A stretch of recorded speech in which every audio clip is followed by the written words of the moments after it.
মেডিকেলে কথা বলবো প্রতিনিধি শুভদীপের সঙ্গে। শুভদীপ, দেখলেন কিন্তু বোধহয় সভা থেকেই তোপ দাগবেন বা কিছু বলবেন, আগে আলাদা করে কিছু বললেন না অভিষেক বন্দ্যোপাধ্যায়? শুভদীপ,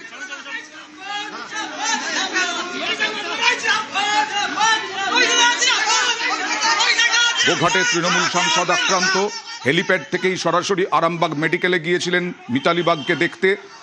আরামবাগের তৃণমূল সাংসদ গোঘাটে আক্রান্ত, তার গাড়ি ব্যাপকভাবে ভাঙচুর করা হয়।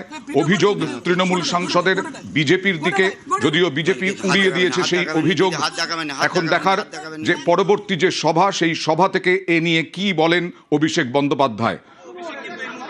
হাসপাতাল থেকে বেরিয়ে যাচ্ছেন মিতালি বাগকে, সাংসদ মিতালি বাগকে দেখার পর বাইরে তৃণমূল কংগ্রেস কর্মী সমর্থকরা জড়ো হয়েছেন অভিষেক বন্দ্যোপাধ্যায়কে দেখার জন্য। অভিষেক বন্দ্যোপাধ্যায় মিতালি বাগকে দেখে বেরিয়ে গেলেন আরামবাগ মেডিকেলে।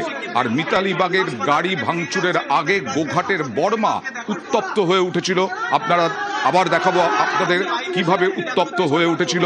বিজেপি প্রার্থীকে বাধা দেওয়ার অভিযোগ তৃণমূলের বিরুদ্ধে, এবং তারপর বিজেপি তৃণমূল সংঘর্ষ, উত্তপ্ত, হাতাহাতি, মারামারি, লাঠি, বাঁশ, হাসুয়া সব নিয়ে একেবারে রাস্তায় বিজেপি এবং তৃণমূলের লোকজন।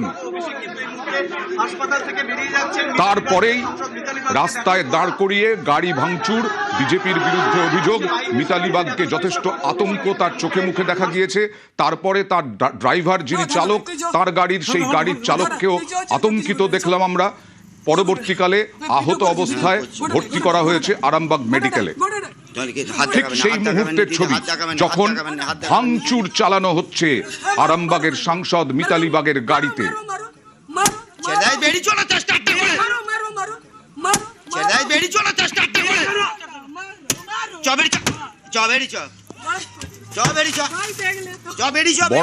বর্মার ঘটনা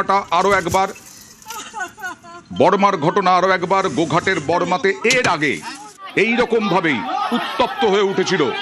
পুলিশ বেশ কয়েকজনকে গ্রেফতার করেছে, কিন্তু তার আগে এইরকম ভাবে সংঘর্ষে উত্তপ্ত হয়ে ওঠে গোঘাটের বর্মা।